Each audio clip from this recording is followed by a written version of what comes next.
Hello everyone and welcome back to Let's Play Golden Sun. In the last round we got here to the Fuchin Falls Cave to do something, and now we're actually going to finish this place off. Thankfully, however, the rest of the puzzles in here are completely trivial. Why? Well, that was kind of the last one right there. And here we get the Dragon's Eye, which is a key item we'll be using momentarily-ish. Actually, almost immediately. Head up here. And in here, we're actually back in the dark room. I don't think I showed this place off earlier. But you can use the put the thing in the eyeless dragon. And in doing so, causes it to breathe fire and light up the room. And you can see there's a distinct shadow there on the ground. That is a path you can walk on. In fact, you have to walk on in order to progress. That path is actually always there. You don't need to light up the room, so if you actually go over to the other side of the room, which we needed to do in order to get over here, you can actually just go on that path without having to do that entire little sequence of rooms. I like it when games do that, so they don't completely railroad you. So yeah, when we were in here earlier, you could have walked on this path. In fact, I think you could just barely see it. That might just be my video player doing tricks on my mind, though. And in here, we get the objective of this dungeon, the Orb of Force. Now, the Orb of Force is another equipable Psy-Energy item. It teaches Force. Force essentially sends a fist forwards and knocks into something. You can get items using it or various progression stuff. However, it's a very interesting Psy-Energy because, as far as I'm aware, it is the only non-elemental Psy-Energy in the game.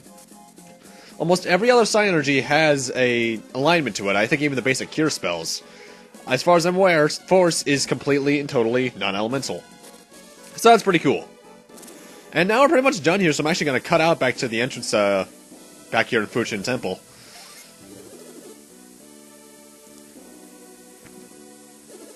And apparently the Master's waiting for us, because mind reading is a thing. Now, as I mentioned, there's a Psy-Energy Stone here, so use it if you want to. I forget if the Psy-Energy Stone will respawn if you exit and re-enter. Anyway, he's glad to see that we did all that. And apparently they called Force Key for some reason. That's completely pointless, and yes, we are kind of confused by that, because it's kind of stupid. In fact, they even mentioned that it's called Force by the Western world. Wonder if there's a slight Star Wars reference, actually.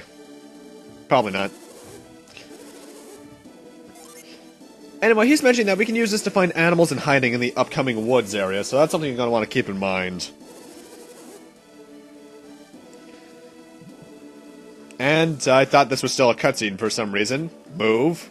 There we go. But he just said there was a hint towards how we have to do the next area, but I'm not going to follow it. As I already know how to do the next area very well.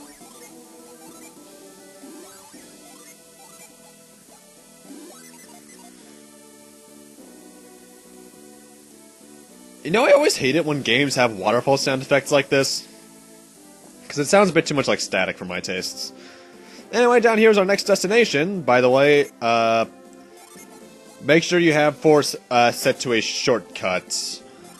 Can you do that, Kyle? Thank you. What the? That is a green ape. Welcome to Mogal. The gimmick with this area is that it's very similar to Lost Woods from any Legend of Zelda game. The way you progress is that there's always an ape hidden in one of those trunks. You use Force on it and you'll knock the ape out of it. And it'll go in one of the pathways. The way that it goes is where you have to follow it so you can progress on in the area. And even though that hit, it didn't register for some reason. Anyway, here we got our first new enemy for the part, a Dirge. Dirges have 91 HP, they're weak to wind, strong against earth. They can drop a nut, which is a thing, and they have a flying attack, which I don't think has any real big effects.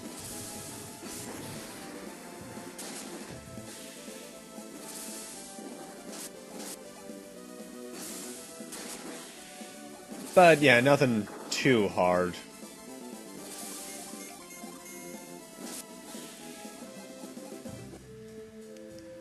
Anyway, let's use Force on this. That's not Force. That's Force.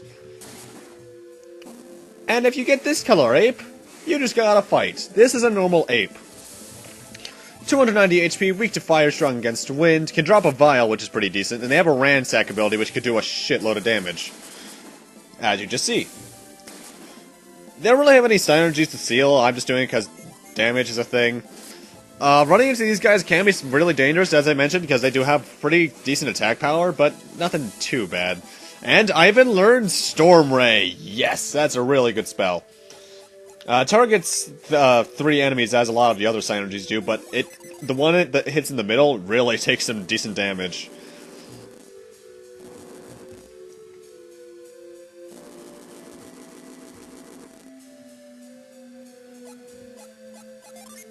But, yeah, really, this area is pretty simple. And you can use Catch right here to get this nut, which is a thing.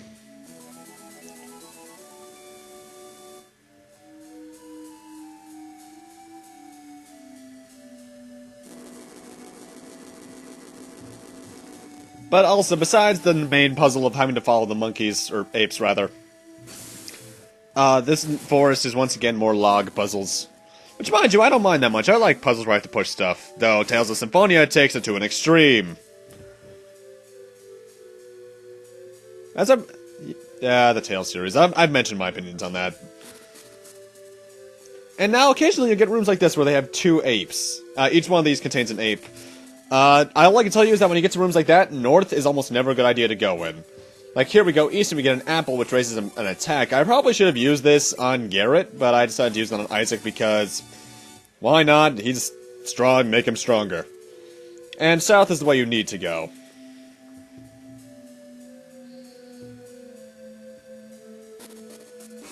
You know, sometimes when I'm playing, that really throws me off. Because I think that's one of the most sudden, random battle begin animations sudden animations I've ever seen in my life, because most RPGs have like before the battle starts, have like a second where the game freezes. Like most Final Fantasy games, I think Mega Man X Command Mission had that. So it really kind of throws me off. Anyway, there's a Djinn right there, but I forget that it's there and how to get to it for a good 40 seconds. You can just walk right up to it. I thought I had to jump through this. And now occasionally in this forest, there's rooms like this where you actually have to hit another trunk in order for the ape to jump into the main trunk like that. Anyway, let's get this Djinn. And it fights us. This Djinn is known as Quartz. 349 HP, weak to wind, strong against earth. Has a lot of earth elemental attacks, obviously. Earthquake, Spire, Gaia, Briar, Mad Growth, Earthquake. And like many Djinns, in fact I think almost all Djinn have this ability, it can escape from battle. Just throw your best attacks at it, you should take it out rather easily.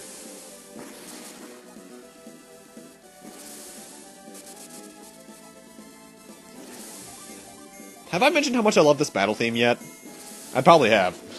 Though it is a bit too over-dramatic for, like, a rat enemy. That's a theme that should be a boss theme. Anyway, we just got this Djinn, which, as I mentioned earlier, is Quartz.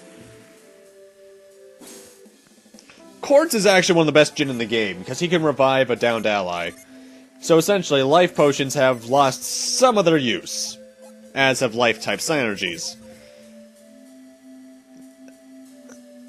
I do believe if you use it on a non-down ally, I think they just regain some HP, but don't quote me on that, because I know some RPGs that do that, but I forget if this is one of them.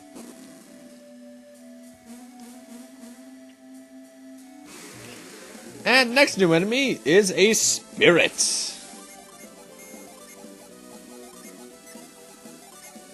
Spirits have 116 HP, weak to wind, strong against water. They can drop a crystal powder, which is a thing, and they actually use ice and douse synergies, which are both of which Mia has.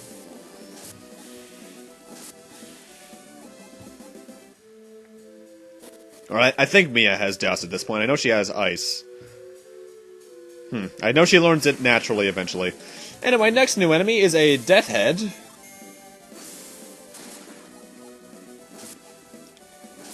Death Heads have 128 HP, strong against water, weak against earth, can drop a nut as well. And now in this one, you can actually go, not all these chunks have apes in them, obviously. However, this is the one out of the 2 times that I mentioned that going north can be bad. Because I think going north again just sends you out of the area. However, I'm coming up here because this Psi Energy Stone is always here. And, well, that's useful. Because we're actually getting rather close to the end of the area, so having my Psi Energy points back for the boss fight would be good.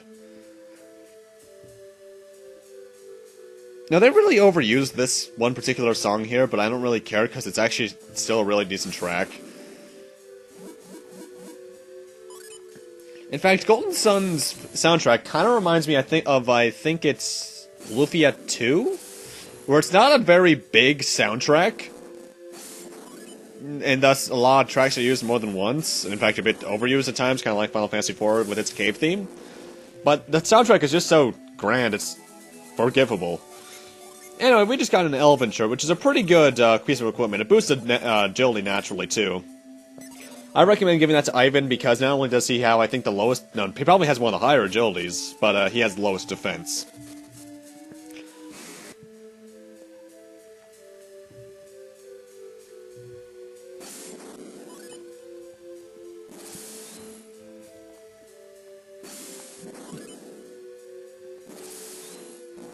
Fun fact, on my first playthrough, I didn't know for a while that you could use shortcuts, so when it came to moving things like that, I did it manually. Obviously, I had to know about shortcuts by now because of Ply and such, but I forgot I had them half the time as well. My first playthrough was rather bad. Kind of like my first playthrough of Final Fantasy VII, because my god, I did not know how to take advantage of anything back then. Especially enemy skill, because enemy skill is a great materia.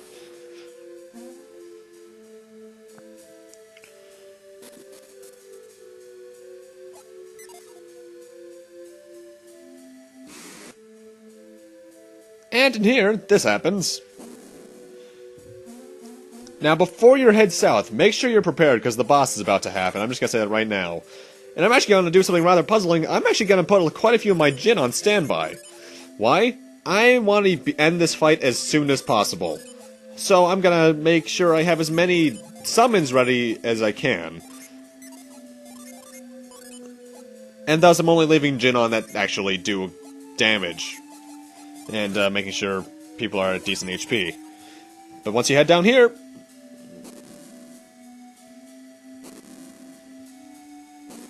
Big Ape! And it is, in fact, it is the boss of this area, Killer Ape. First off, as in terms of strategy, use all the Djinns I didn't put on standby, and after that, just spam your strongest summons. The Killer Ape has 1000 HP, weak to fire, strong against wind. It has Bind and Debilitate, which can be annoying. It also has Ransack, Warcry, and Douse. The only things out of those you should be worried about are Ransack, because his really hurts. Warcry, which can put you in Delusion, which I think lowers your hit rate.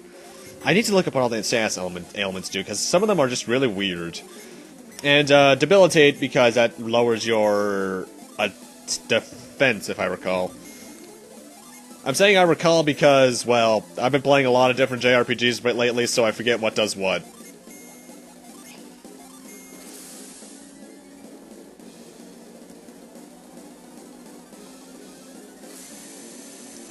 Also, aren't the summon animations really weird?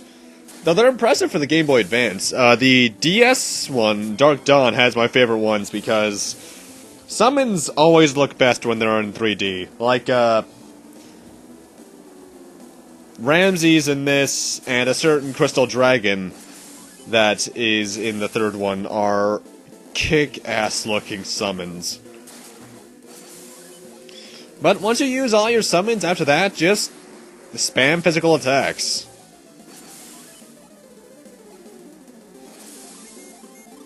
Don't worry about him when he uses Bind, because honestly, at this point especially, using Psi Energy isn't important, and for that we beat him, and we got some level ups.